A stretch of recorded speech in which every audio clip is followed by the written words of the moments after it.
التصوير الحنجري. مين محتاج التصوير الحنجري وبيتعمل ازاي؟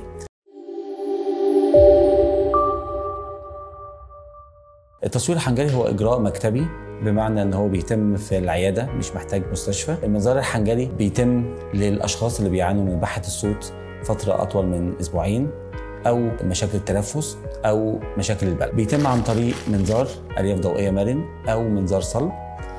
في المعتاد منظار الألياف الضوئية المرن بيكون للأطفال أو لحديثي الولادة، في حين المنظار الصلب بيكون للبالغين.